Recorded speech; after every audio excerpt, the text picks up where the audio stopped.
बहुत समय पहले किसी शहर में राहुल नाम का आदमी अपनी पत्नी मेनका और बेटी चिंकी के साथ रहता था। कुछ समय बाद राहुल को प्रमोशन मिल गया और उसका किसी नए शहर में ट्रांसफर हो गया। जब रोहित को इस बात का पता चला तो उसने राहुल से कहा, राहुल, जिस शहर में तुम जा रहे हो उस शहर में मेरा एक मकान है। तुम उसी मकान में रहना। मैं तुम्हें वो मकान सस्ते में दे दूंगा। ये तो बहुत अच्छी बात है रोहित। कुछ दिनों बाद ही राहुल अपने परिवार के साथ उस नए मकान में रहने के लिए आ गया। पापा, ये मकान तो बहुत अच्छा है। रोहित ने ये मकान आपको बहुत सस्ते में दे दिया। आखिर दोस्त किसका है? आप दोनों पानी पी लो, मैं जल्दी से नहाकर आप दोनों के लिए खाना बना देती हूँ। ये कहकर मेनका बाथरूम में आ गई, लेकिन जैसे ही उसने पानी की टूटी खोली तो उसमें पानी नहीं था।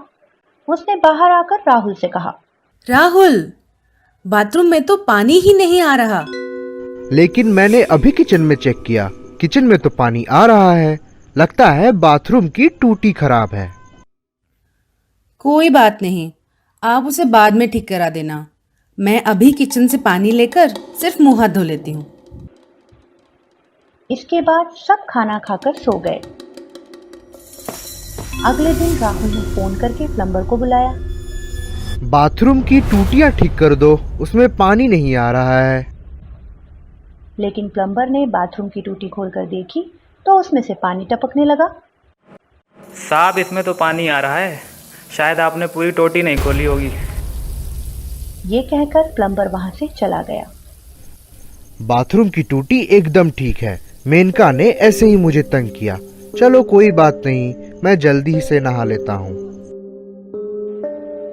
लेकिन फिर जैसे ही राहुल ने नहाने के लिए शावर की टूटी खोली तो पानी आना बंद हो गया। ये पानी को फिर से क्या हो गया? तभी अचानक कमरे का बल्ब बंद हो गया और बाथरूम में डरावनी आवाजें आने लगी। ये क्या हो रहा है? कौन है? कौन ये आवाजें निकाल रहा है? अचानक आवाजें और तेज हो गई और फिर राहुल के सामने बहुत बड़ा और डरावना भूत आ गया। भूत! भूत! कोई ऐसा वैसा नहीं, मैं बाथरूम का भूत हूँ और इस बाथरूम में सिर्फ मैं नहा सकता हूँ। हा हा हा हा हा हा हा हा। राहुल ने जल्दी से तौलिया लपेटा और वो बाथरूम से बाहर आ गया।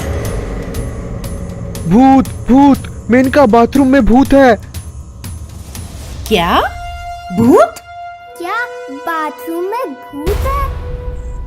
हाँ, बाथरूम में बहुत डरावना भूत है। हम इस घर में नहीं रह सकते। मैं अभी रोहित से बात करता हूँ। रोहित, इस घर में तो भूत है। तो तुम्हें पता चल ही गया। क्या तुम इस भूत के बारे में जानते थे और फिर भी तुमने मुझे ये मकान बेचा? जो प्रमोशन तुम्हें मिली है वो मुझे मिलनी चाहिए थी, इसीलिए तुम्हें वो घर बेचकर मैंने तुमसे बदला लिया है।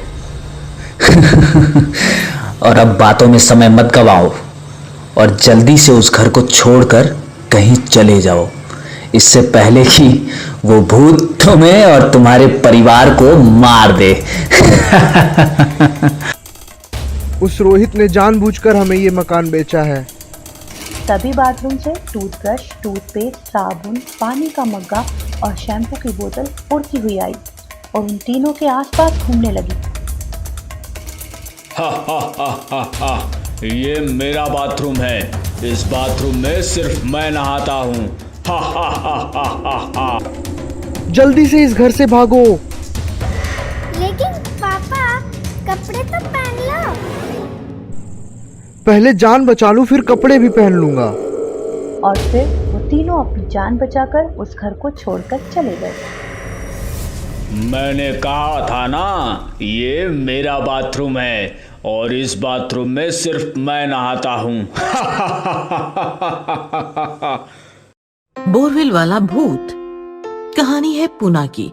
रश्मि और निखिल पति पत्नी थे। सॉफ्टवेयर कंपनी में जॉब करते थे और शहर से बाहर किराए के फ्लैट में रहते थे। ओहो, घंटों ट्रैवलिंग, ऊपर से फ्लैट का किराया। इसे तो अच्छा है पूना में ही कोई घर खरीद ले, अब तो सेविंग भी काफी है। रश्मि की बात मानकर निखिल ने घर खरीदने का फैसला किया और अपने दोस्त की मदद से सदानंद नाम के आदमी से मिला जो घर बेचना चाहता था। देखिए, प्रभात रोड पर ही बड़ा सा घर है। वैसे तो चाचा का है, पर चाचा निसंतान थे तो घर मुझे देकर गुजर गए। मैं यूएस शिफ्ट हो रहा हूँ तो बेच रहा हूँ। रश्मि और निखिल ने घर देखा तो उन्हें काफी पसंद आया। उन्होंने घर खरीद लिया और सदानंद यूएस चला गया। कुछ दिन बीत गए। रश्मि और निखिल नए घर में सेटल हो गए थे। उनका डेली रूटीन भी अच्छा चल रहा था। एक रात रश्मि और निखिल सो रहे थे कि अचानक एक आवाज से रश्मि जाग गई। आवाज काफी भयानक थी। सदानंद, मैं तुम्हें छोड़ूंगा नहीं। आवाज के प्रभाव में आकर रश्मि बिस्तर से उठी और चलते चलते एक कमरे के सामने आकर रुक गई।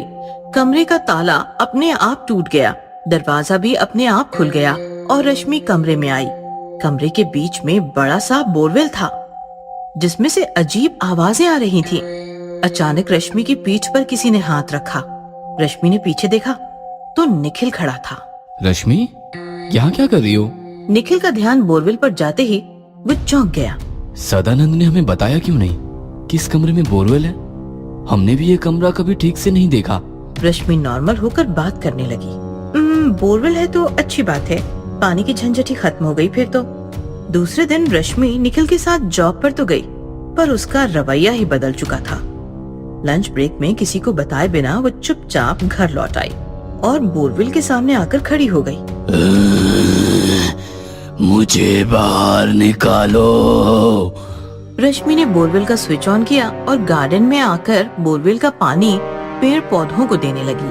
पानी से सारे कॉलोनी में दुर्गंध फैल गई। लोग नाक मुंह बंद करके घरों से बाहर निकले तो दुर्गंध बढ़ गई। लोगों ने नोटिस किया कि रश्मि दुर्गंध वाले पानी से गार्डन भिगो रही है। लोग चिल्लाते हुए रश्मि की तरफ भागे। अरे ये पानी सड़ चुका है, रुक जाओ। लोगों की बात सुनकर रश्मि जोर जोर से हंसने लगी और पानी की धार से उसने लोगों को भिगोना शुरू किया।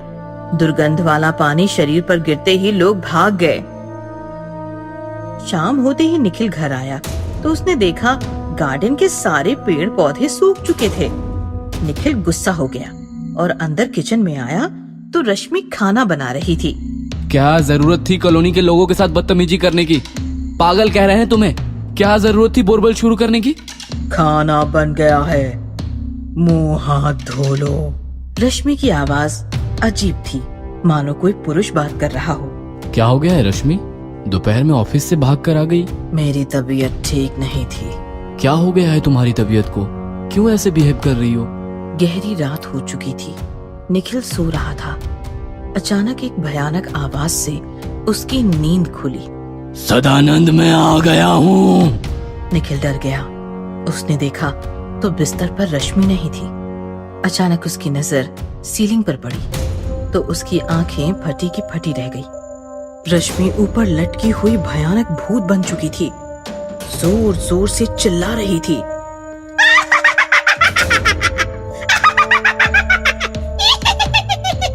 मैं आ गया हूँ सदानंद, मैं तुम्हें मार दूंगा।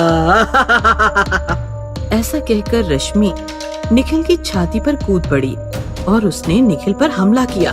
रश्मि छोड़ो, क्या हो गया है तुम्हें? रश्मि निखिल पर लगातार वार करती रही। निखिल ने रश्मि को फेंक दिया और भागता हुआ बोरवेल के कमरे में आ छिपा। निखिल ने मोबाइल निकालकर सदानंद को कॉल किया। सदानंद, क्या किया है तूने? मेरी बीवी पागल हो गई है, बार बार तेरा नाम ले रही है। और ये बोरवेल, ये सब क्या चक्कर है? सदानंद ने हंसते हुए कहा। माफ करना दोस्त, हुआ यूं कि मैंने चाचा की सारी प्रॉपर्टी हड़प ली और उन्हें मार के बोरवेल में दफना दिया। चाचा का भूत सता रहा था, इसलिए घर बेच के यूएस शिफ्ट हो गया। अब मेरा कोई कुछ नहीं बिगाड़ सकता, ना इंडियन पुलिस, ना इंडियन चाचा का भूत। ऐसा कहकर सदानंद ने फोन कट कर दिया। लेकिन सच सुनकर निखिल की हालत बिगड़ गई थी। मतलब चाचा का भूत रश्मि पर हावी है और मुझे सदानंद समझकर मारना चाहता है। सदानंद ने हंसते हुए कहा। क्या हो गया है तुम्हें? तभी दरवाजा तोड़कर रश्मि अंदर आई और चिल्लाने लगी, मेरा घर, मेरी जायदाद हड़प कर मुझे बोरवेल में दफना कर। तू यहाँ छिपा है सदानंद, मैं तुम्हें नहीं छोड़ूंगी। चाचा, मैं निखिल हूँ, सदानंद नहीं। लेकिन रश्मि ने निखिल को बोलने का मौका नहीं दिया। उसने निखिल को पकड़ लिया, खींचकर बोरवेल के पास लाई और निखिल के साथ साथ उसने बोरवेल में छलांग लगाकर अपने साथ साथ निखिल की जिंदगी भी छीन ली।